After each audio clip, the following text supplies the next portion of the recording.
Venezuela es un país que, a pesar de contar con enormes recursos minerales, humanos, hoy llama la atención del mundo por ser un país que está sumido en una crisis económica, social y política de enormes dimensiones.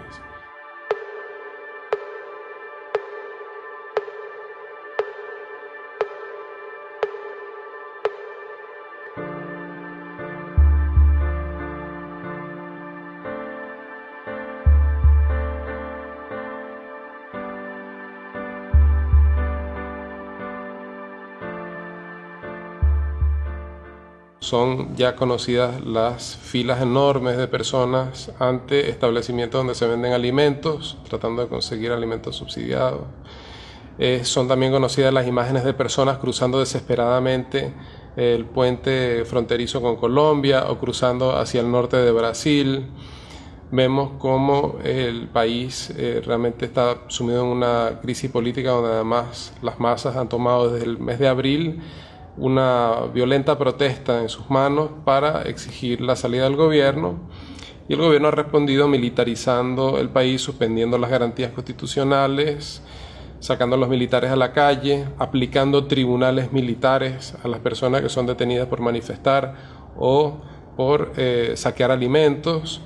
Es decir, una situación de una gran convulsión, y ante esto hay distintas lecturas, distintos discursos. Un discurso que nos plantea que lo que se está presentando en Venezuela es un nuevo fracaso del socialismo, de la izquierda, de los grandes medios, aquellos medios como Russia Today o Telesur, que son afines al gobierno, y aquellas organizaciones de izquierda que apoyan al gobierno, plantean que más bien todo se debe a una ofensiva del imperialismo. Los Estados Unidos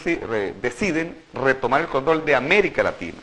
Comenzó un proceso desestabilizador para tratar de derrocar al gobierno. Pero para entender las causas de esta crisis y de por qué la renta petrolera no fue aprovechada para el desarrollo nacional y en servicio de las mayorías populares y obreras,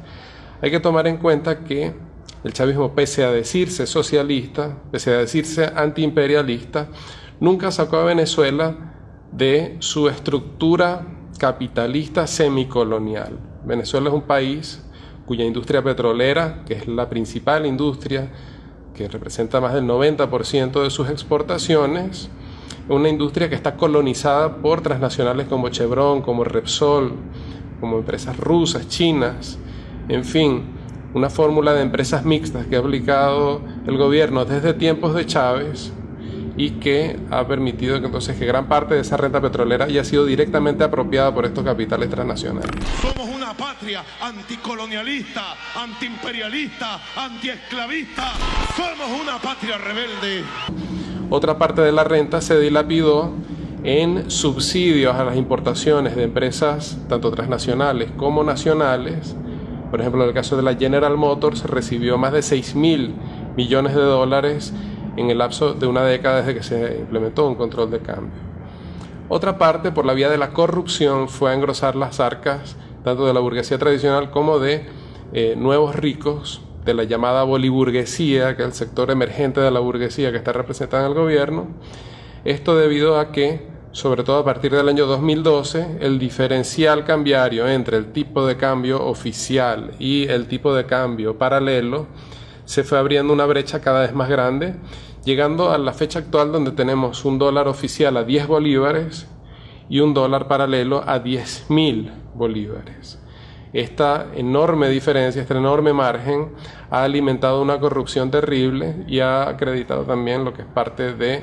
esta fuga de capitales, la más grande en relación con la economía, con el tamaño de la economía venezolana, unos 300.000 millones de dólares que se han fugado en la última década. Ya en el 2014, antes de que comenzara la caída de los precios petroleros, ya había problemas de escasez de alimentos y de medicinas. E incluso cuando caen los precios petroleros, la situación se torna mucho más dramática porque el gobierno toma una decisión política muy clara, que es la de priorizar el pago de deuda externa por sobre las importaciones de alimentos, de medicinas, de productos básicos que no se producen en Venezuela. Venezuela importa la mayor parte de lo que consume, y entonces al tomar esta decisión, obviamente que la escasez se torna mucho más dramática, la inflación crece, incluso esto se combina entonces con una decisión de imprimir dinero inorgánico sobre la base de endeudamiento de la petrolera estatal PDVSA con el Banco Central de Venezuela. La inflación llega a niveles nunca vistos antes en nuestra historia, de 500% en 2016, más de 1000% calculado para este año. El salario mínimo cae a $1 diario, y estas son las condiciones de desesperación y miseria a la que son sometidos millones de venezolanos, que llevan a una ruptura política masiva con el chavismo. Se expresa en el 2015 electoralmente, se expresa en el 2016 en forma de saqueos en distintas ciudades, y en el 2017 en esta generalizada rebelión popular.